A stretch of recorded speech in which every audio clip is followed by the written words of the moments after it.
Alors, une question pour vous, professeur Toussaint. Vous aviez déclaré, sur CNews d'ailleurs, avec l'excellent Elliott Deval, qu'en fait, nous sommes, je vous cite, hein, nous sommes actuellement dans une utilisation des indicateurs, une instrumentalisation, le mot est fort, hein, une instrumentalisation des chiffres qui est décidée par un conseil scientifique qui ne regarde pas la réalité du risque, mais qui souhaite imposer d'autres schémas de pensée. Vous maintenez ce que vous avez dit ? Est-ce qu'on vient de discuter là sur la qualité des tests sur lesquels repose cette absence de stratégie, comme le dit Martin Blachier? Oui, mais une instrumentalisation, ça a un objectif. Quel est l'objectif? Est tout à fait problématique au sens où nous reposons sur des données d'une extraordinaire instabilité, un degré de fiabilité extrêmement faible, et sur lequel se réduit essentiellement nos peurs. Et nos peurs sont celles de revoir et de connaître à nouveau la vague, le tsunami qu'on a connu en mars et en avril, qui pour l'instant a été décrit comme obligatoire dans une deuxième vague depuis le mois d'avril. Au mois de mai, on nous en a reparlé, au mois de juin à nouveau, au mois de juillet, au mois d'août, de façon à justement générer, et là la question est posée, pourquoi les gens demandent-ils des tests? Mais parce qu'on leur demande de demander des tests, et donc d'aller vérifier qu'ils ne sont pas, quoi, malades? Non. Positifs, oui, et dans ce cas-là, ça enclenche une somme de tests qui est actuellement à plus de 7000 par jour, dont la moitié, et vous avez parfaitement raison, quelles que soient les façons dont les chiffres sont pris, on en retrouve une moitié de faux positifs, c'est-à-dire de gens pour lesquels on va dire vous avez à arrêter toute votre activité, vous avez à arrêter tous ceux qui vous ont rencontré autour, et en ce moment-là, avoir une situation qui va totalement déstabiliser l'ensemble de l'activité française. Je reprends ma question, je la repose. Quand vous parlez d'instrumentalisation, et vous venez de le dire, en plus, ça arrêterait l'économie, je ne pense pas qu'on ait envie d'à nouveau stopper l'économie. L'idée, c'est de la reprendre, justement. Vous pensez à quoi? Vous pensez à quel est l'objectif que vous imaginez derrière? Je ne comprends pas bien. Là encore, les points qui sont à discuter sont multiples, mais il y en a un principal qui est celui de ne pas regretter les erreurs et les choix qui ont été faits. Le premier est de dire, à partir de là, en rendant les Français, et en particulier les plus jeunes, responsables de ce qui pourrait se produire, de dire que finalement, il est utile d'éviter cette possible deuxième vague, sous prétexte que la première n'a pas été endiguée, et surtout que les effets du confinement, qui sont maintenant ceux face auxquels se retrouvent les responsables politiques de ce pays. Vous avez entendu Jean Castex annoncer un plan de 100 milliards d'euros, de 160 000 emplois, sur lesquels vous allez construire l'ensemble de l'avenir des nouvelles générations, de ceux qui vont devoir raccrocher progressivement des wagons qui sont totalement disséminés. Si on dit à partir de là, il y avait réellement un risque, ce qui n'a pas été prouvé à hauteur de ce qu'il était montré. Et ensuite, si on dit que ce deuxième événement ne se produit pas parce que, pour de multiples raisons, et que dans ce contexte, on va justifier une erreur de stratégie qui était celle du mois de mars. Parce que celle-là, celle du confinement total de la moitié de l'humanité, est en train d'entraîner les conséquences de très long terme que nous n'avons pas fini de mesurer.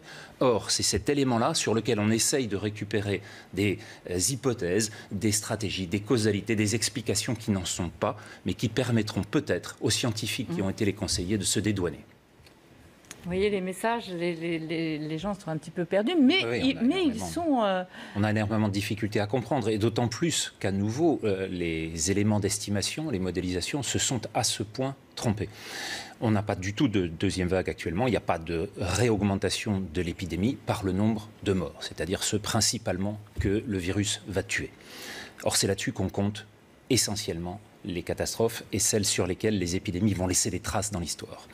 Si on a ça, on voit qu'il existe une augmentation du nombre de tests qui ont été repris cet été et qui vont dans tous les pays augmenter pendant le mois de juin, le mois de juillet. Je rappelle que cette phase épidémique, si on était sous les seuils grippaux dont parlait le docteur Canto tout à l'heure, elle aurait été déclarée, achevée à la fin du mois de juin. Ça ferait déjà 2 mois qu'on aurait fini les alertes. Sur le nombre de décès qui n'a pas réaugmenté et qui ne réaugmente pas actuellement, nous sommes à moins de 20 décès depuis 20 décès par jour en moyenne hebdomadaire depuis 1 mois et demi maintenant. Si c'est le cas, alors ça veut dire que cette augmentation-là, il y a d'autres phénomènes. Nous avons connu au mois d'août des entrées en hospitalisation qui étaient liées au retour des binationaux, qui étaient en particulier pour 40% d'entre eux à Lariboisière, c'est ce que déclarait Bruno Mégarban, des gens qui revenaient se faire soigner en raison de la qualité de soins des hôpitaux français. Donc celui-là, de combien est-il actuellement? Il faut le surveiller aussi. Quel est l'autre élément? C'est celui de la saisonnalité, celui sur lequel on voit très bien que cette épidémie ne cesse de durer actuellement en Amérique du Sud et qui fait que progressivement, avec le temps, on va voir augmenter un certain nombre de pathologies de gens qui vont être porteurs du virus. Ça ne veut pas dire qu'ils seront malades du virus, ils seront également porteurs. Donc toute cette question-là, elle doit être reprise sur l'ensemble. Ce qui compte pour l'instant, c'est de suivre le nombre de décès et celui-là, dans aucun pays d'Europe, pour l'instant, ne réaugmente. Attendez quelques semaines, vous allez les voir réaugmenter. Non, ça fait 3 mois. Non, on peut pas s'en réjouir. Ça fait 3 mois que vous êtes en train de parier, Martin Blachier. Vous êtes en train de dire depuis 6 mois qu'il va y avoir une augmentation en avril avec le relâchement. Elle n'a pas eu lieu. En mai, avec le déconfinement, elle n'a pas eu lieu. En juin, avec la fête de la musique, elle n'a pas eu lieu. Et en juillet, avec les clusters de Mayenne, elle n'a pas eu lieu. Donc ça fait 4 fois, 5 fois que vous vous trompez sur les pronostics qui sont donnés. Il est important de comprendre ce que les déterminants de cette épidémie font. L'idée, c'est pas de dire si c'est trompé ou pas. L'idée, c'est l'avenir de nos enfants qui est en jeu. Or, les conséquences de ce confinement actuellement vont être portées par eux. Et c'est sur eux qu'il faut mettre maintenant l'accent et l'aide.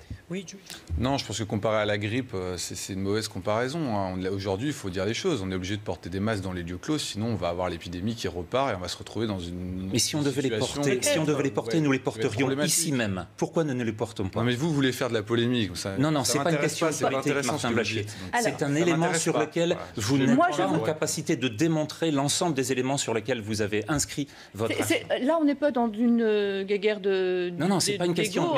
On essaie. Non, mais moi, le but de l'émission, c'est de savoir si nos comportements peuvent avoir une influence importante sur l'évolution de nos enfants, sur l'évolution de cette épidémie. Je crois que de ce qu'on peut dire, en tout cas, c'est effectivement qu'on n'est pas du tout dans la même situation qu'au mois de mars. Comme vous le disiez très justement, on a appris à le connaître, on a appris à s'en protéger, pas à 100%, mais en tout cas, on sait beaucoup mieux le faire, à prendre en charge les patients autrement.